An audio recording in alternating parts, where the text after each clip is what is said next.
Jeff, every part of the story is just making you drop the ball more. Like, okay, Right. so she lived 20 minutes away. All right. I looked into that. No, I found her in the phone book, so I had her number. Yeah. Okay.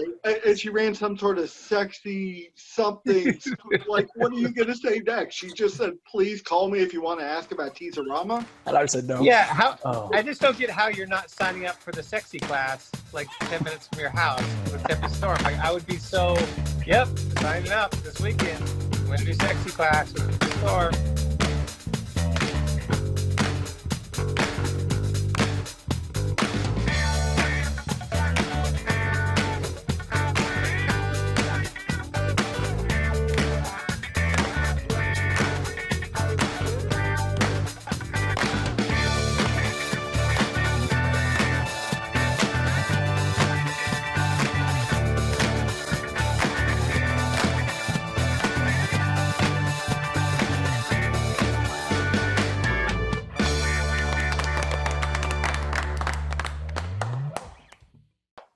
What'd you think of the Minnesota State Fair?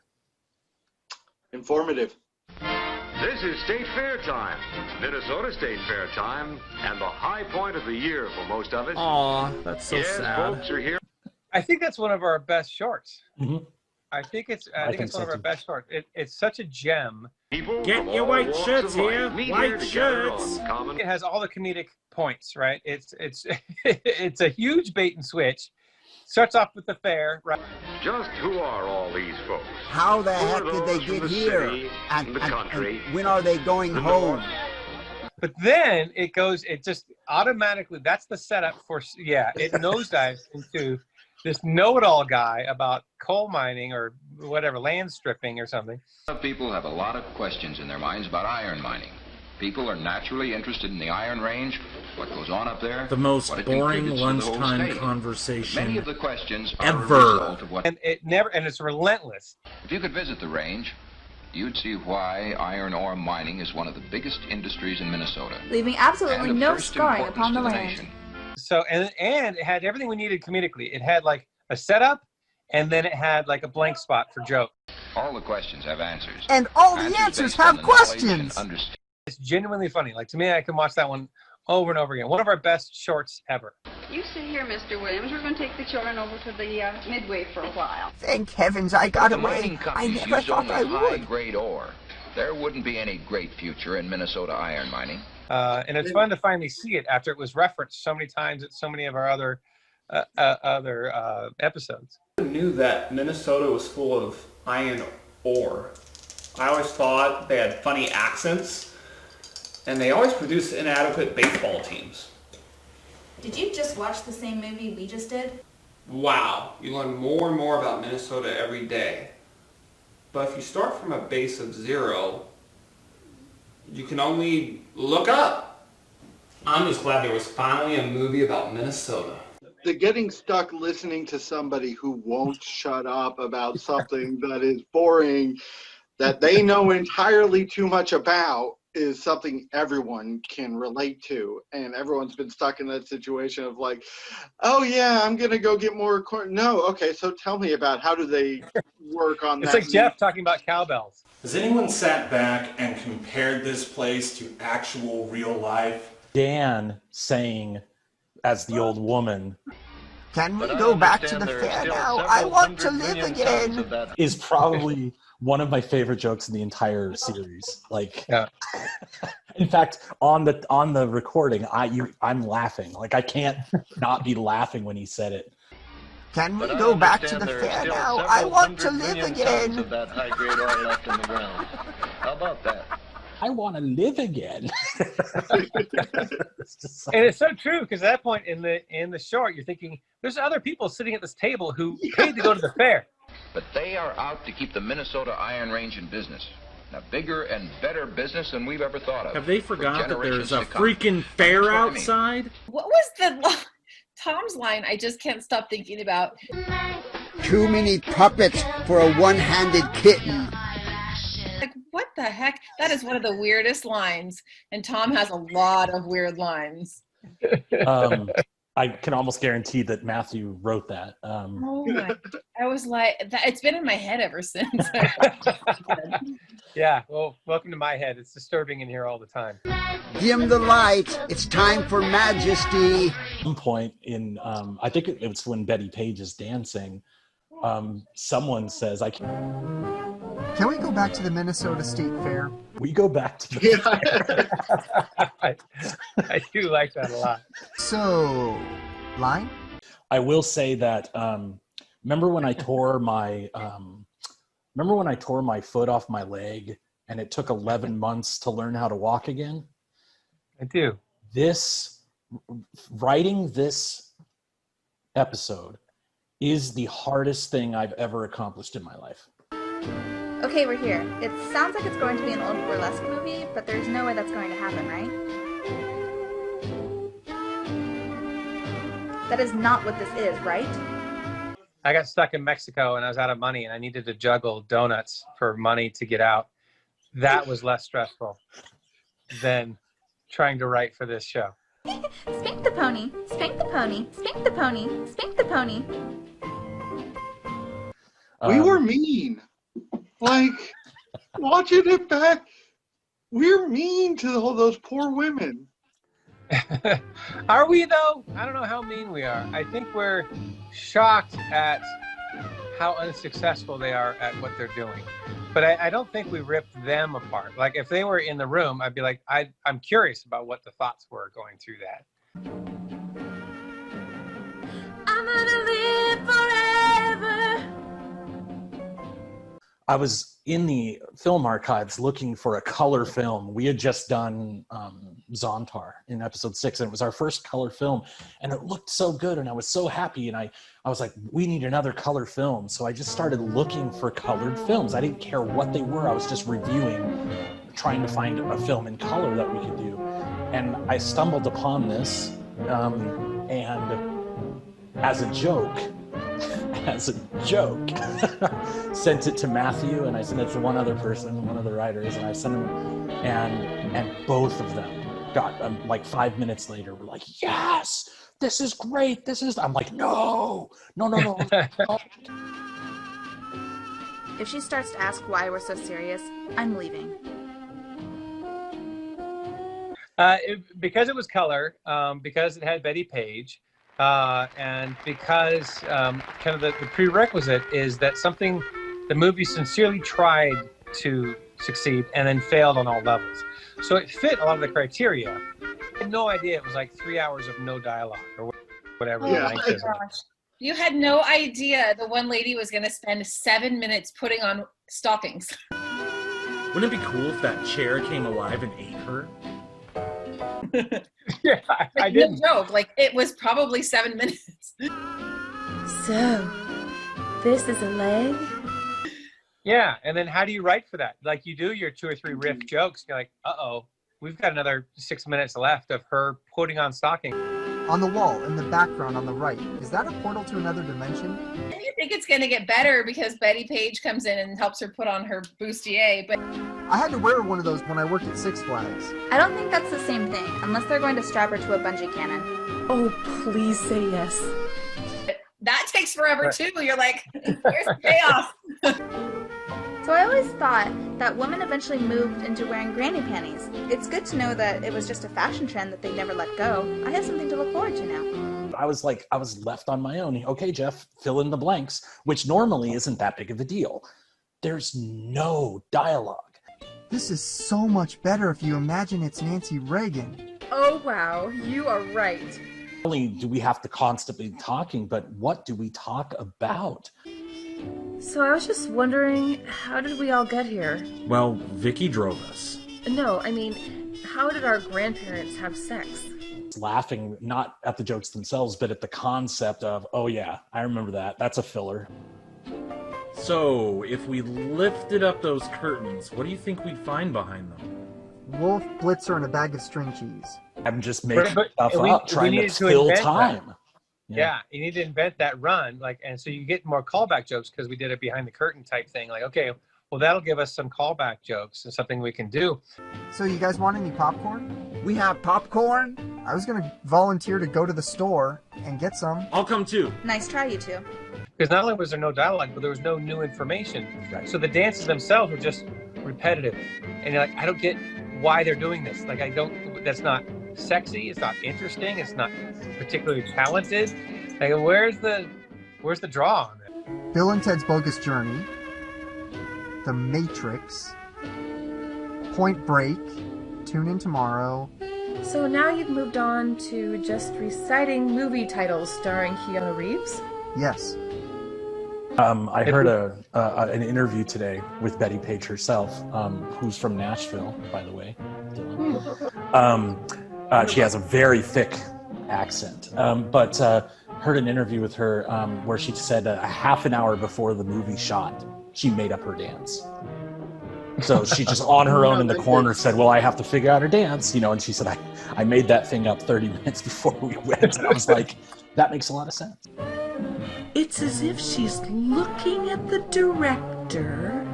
If that were the case, wouldn't you think she would say, what in the hell were you thinking? Yeah. Yeah, she's making it up as she goes, it looks like. Just like, I'll do this, and now I'll do this. Do it again, and again, and again, and again. I don't know why this is so upsetting. I wish I could put my finger on it. Yeah, well, like Tempest Storm had a lifelong career. According to Wikipedia, Tempest Storm performed this act into her late 70s. I just wanted to give you all that visual. Thanks for that. Anytime. Glad I can help out there. I'm really interested in like what made this happen. To me, it was like it's not quite burlesque. It's not necessarily. It's not a striptease. It's not a vaudeville show necessarily. It has elements of all these things. And my theory is that it was during that transition when vaudeville theaters were becoming movie theaters, and they're like, well, let's do this pitch where you don't have to hire the actors. We could run a movie of a vaudeville sort of burlesque act, and then you can run it 10 times a night, but it wasn't that either. It was almost like the rough draft of that. Like, it was like them proving to themselves that cameras work and that people can move. It was really confusing to me. I got excited when you mentioned Tempest Storm because something that no one knows. I didn't tell anybody, but when we were doing this script, and I with every movie, I do some research or try to figure out some angle, and so I was researching this and I was researching her. When I was in my room writing this thing over those 5 months, Tempest Storm lived 20 minutes from my house. Whoa! Her name was in the phone book. What's happening right now? Like, she was like a teacher of like something. It wasn't like sex. It was like sexy something, like how to do. I don't remember, but yeah, it's what Dylan does now. Yeah, what Dylan does now, exactly. Yeah, well, hers is more technical. Mine's a lot more freeform. Thank you, thank you, thank you. Well, I want to talk a little bit about the two comedians that were on there. She kisses me a few times, and my headache disappears just like magic. Why don't you try it sometime? Gee, I think I will. What time will your wife be home? Like that one guy who was, I guess, the straight man. It was hard to tell who was the straight man in that because they both had the flipped up hats. And with a beer bottle. Why, Dave, stop. Joey Ross. So the hat is trending? And I think they weren't used to filming because they never waited for applause. Since there wasn't an applause, they bolted right past the punchline onto the next joke. So like, was that the punchline? I don't want to say my wife is exactly fat. All I know is she bent over to tie her shoelaces and somebody threw a saddle over her. What happened? She came in second and paid $6.80. Marriage is like a warm bath. But the one guy who I think was the straight man went on to play in Car 54, Where Are You? And ended up being one of the cops in that. Sell it to you. Sell it to me. How much? $50. $50? That's a lot of money to blow in. I'll give you $1. I'll take it. The backstory behind his sketch, right? You know how like Dan always tries to impersonate the movie or. I've been looking for you. I've been in Paris. You've been in Paris? Oh, land of romance. How about that? If a man has 3 girls, he's called an orchid. In Paris? That's right. There's a sketch that they do in the movie, and it's so terrible. And I just had Dan do it word for word.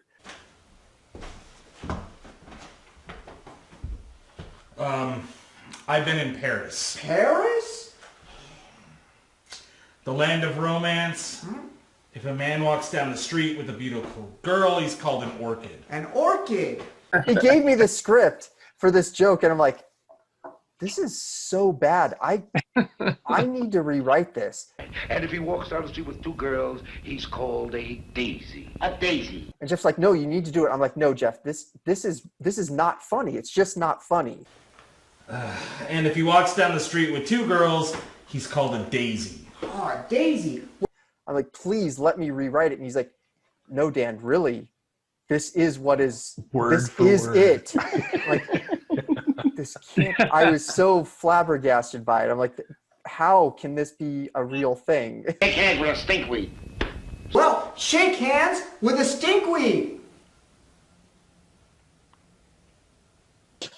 And I love when he says, "Here comes a girl now." Here comes a girl now. Here comes a girl now. And he turns, all the women are standing there, and Victoria's just like, Yeah, that's not happening. "That's not happening." Well, when you pass the post office, here, mail this letter. Wait, that's the joke? It's you and it's one of my favorite jokes in the whole run of the series. Actually, is that you and Victoria speaking through your smile. You know what we're doing here? I have no idea. Is this sexy? Just go with it. Lunch later? Sure. Do you know what That's we're so good. supposed to be doing? Yeah. Yeah. It comes across so well. Like you could tell that that you and Victoria are speaking through your smile. Like, okay, is this working? I don't think it's working. I think this is going to end with a big dude sitting in a chair stroking a cat. Do you think Yeah, it they was- directed that way, or why was it? It was consistent the whole show. Yes. The whole movie. Yeah. It was robotic throughout the entire thing. So they had no concept of like motivation. Like, why would you be a maid helping a starlet change her sparkly dress? Like, they're just doing it. Oh, false alarm. This stupid. If you play that zipper noise again, I will hurt you. There was no director listed, so I don't think there was direction. That is the rattiest couch I have ever seen in my life. Maybe they thought nobody would be looking at the couch from Goodwill. And that's such a shame, because I will say that as weird as this thing is, it's very historic in its own way. Yeah. And it definitely withstands the test of time in a weird way. Chuck Norris, Chuck Norris, Chuck Norris, Chuck Norris, Chuck Norris, Chuck Norris. You want to go back in time and go, okay, guys, I have a plan. Yeah. This was the Right. first rehearsal. Yeah. So do you think she's dancing to anything? They obviously put music in later.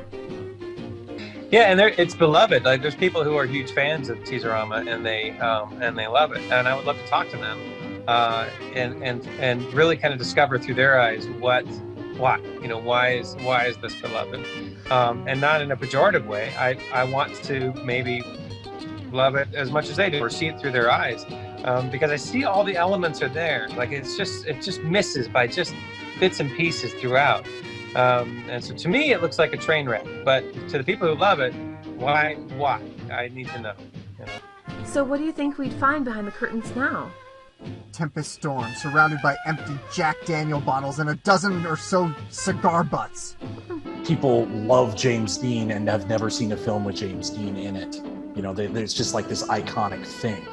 And I think that some people because if you sit through it's an hour and 7 minutes. It's an hour and 7. That's it.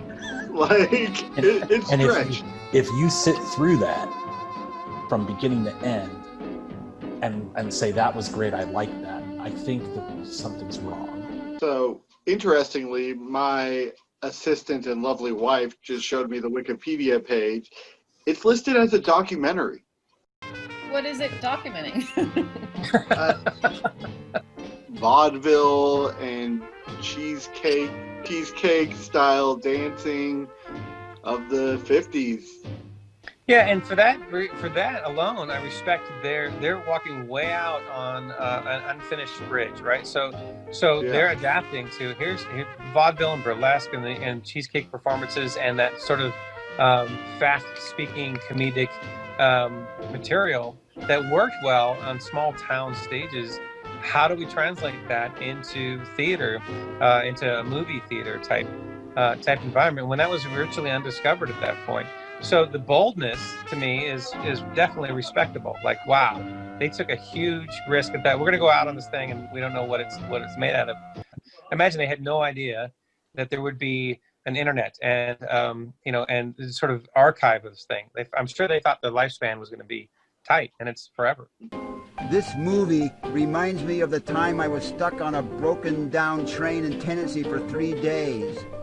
The two producers, it was a brother and sister who produced it. Irving and Paula Claw. Claw, thank you. Yeah. Shortly after this film was made, and I mean shortly, like months after this film was made, they were arrested and brought before Congress up on charges of pornography. Yeah. And if they had the choice of going to prison or destroying everything that they had made, she destroyed 75% of everything they made, and she snuck this film out and held it secret for decades. And it also makes me wonder, there's all these things that we'll never see because they destroyed it all, right? But this is the one that she decided to sneak out. That's pretty cool. That's incredible. Yeah. But I'm also that's not saying it's good. No, it's history. Johnny Carson will not want his curtains back. That's all I'm saying. Usually in the movie, when Victoria is mad at everyone and saying, stop saying that, or shut up, don't do that, or that's inappropriate, or it's her joke. Like, Hammer time! Oh man, do not do that again. Like, Victoria had no qualms about writing a dirty joke. And so she'd write the joke and then I'd have her character yell at whoever said it. It's like she's rotating between pantomiming swimming and doing a sign language for heavy nutsack. Okay, that's too far. Like if you bought 2 at a baseball game from a vendor. Jeez. With Dance-O-Rama, they're trying really hard to be, I don't even know what they're trying hard to be. It's not sexy, and it's not sensual. And so there was no room for jokes like that because it would be obvious, for one, and it didn't succeed in being in any way sexy. So most of the jokes are really about marveling at how underwhelming they are at achieving that goal of being alluring or whatever it is they want to do. In this one, everyone but me focused on that hide-a-bed couch. Like, Tempest Storm waking up on the sofa as usual.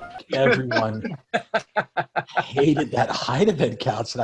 Why would you put sheets in the fold-a-bed? You never put sheets in a folding bed. I guess you don't tuck the sheets into the couch. Look how ratty the sofa is. It was so nasty. It was so gross. My husband loves me so much, he lets me sleep on the hide-a-bed. And it has to be low fidelity film, and yet you could see the tatters coming off of it. You see the filth. Time to fluff up these rock-hard pillows here. Like, where'd they get that thing from, and how did they get like lovely women to be near it at all? Like, I think that lamp still has a price tag on it. They had to put their feet down. Like, no, we got to get something else. Like, I can't do this. Ironically, that's the best shot so far.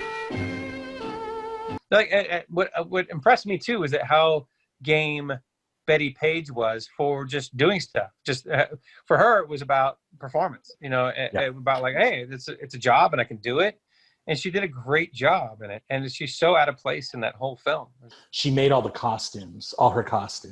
Really? Too. Not just for this film. She made all her costumes all the time. And that's an interesting thing because for her it was acting, and when you later on in her life, like when she talked about it, she never understood why people were so into her. To her it was just an acting part, and she didn't get why she was doing it or why people wanted her to do it. But it was an acting job, and so she felt like, okay, well, that's cool. I'll give it my all. She's so adorable, yet Tempest Storm is the headliner. Explain that to me, please. How far into that drag queen guy did anyone realize that it was a guy? Okay, this is a man.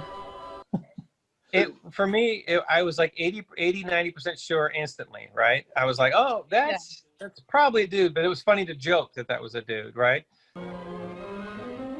Guys, I think that's a man. Not an ugly woman, but not. I think I did the joke like an. Vicky Lynn looks like an alien whose face was caught in a taffy machine. Like, look like that. Like you just pulled somebody up, Okay, guys, that is a man. And then when the reveal was, and I think it was almost a relief, right? It was almost. Yeah, you're like, oh, okay. Now that I know that he's a guy, I'm okay with it. If it's a dude, he's not ugly. And Dan's line is mine. Like, I have such confusing feelings right now. It was like, I don't even know what to think. I don't even know. Well, I've got news for you. If you don't give me some money right now to buy some new clothes, I'm going to walk right past the pool room without a stitch of clothing. What I kept thinking about is I bet Madonna saw this because she wore that, well, no, not Marilyn Monroe. But do you know that Marilyn dress? The pink one with the cones and oh, this has been done before. I can't say it's my favorite scene. It's like I don't even know. Yeah. That piqued my interest of this program.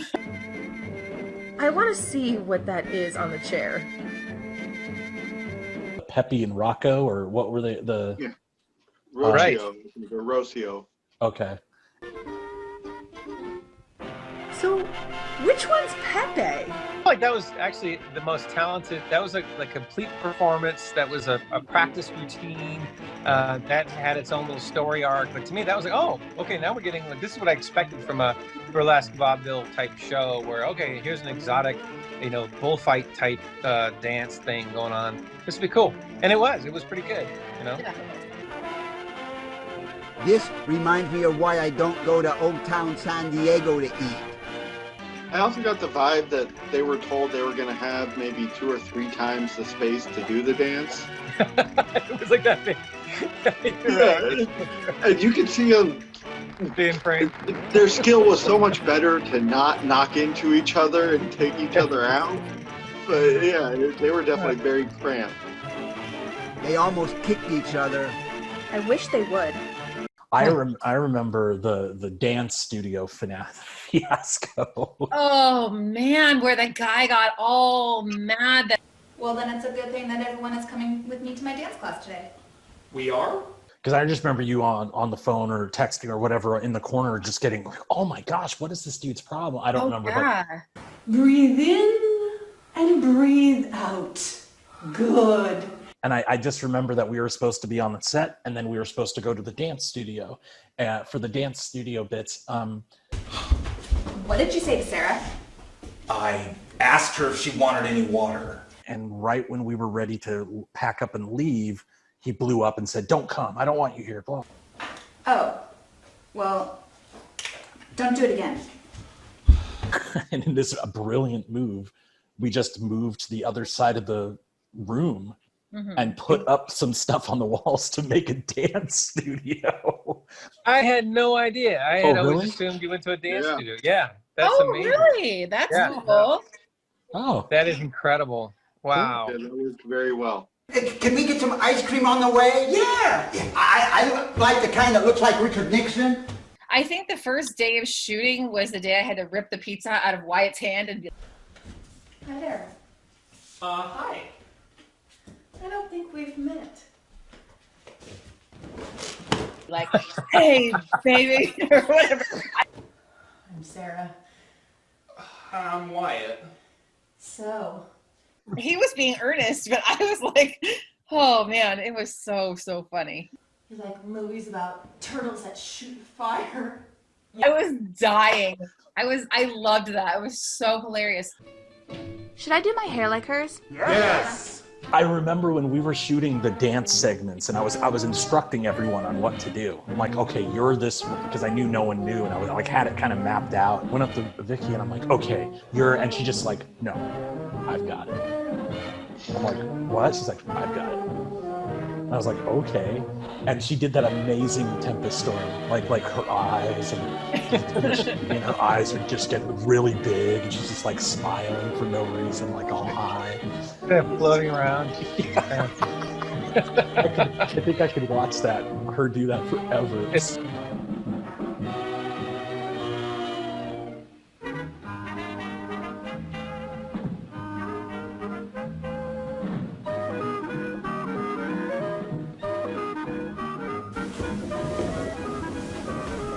Somehow I thought this movie would be better. All right, guys, I need to get going. I'm heading to Palmdale. I've got. Oh God.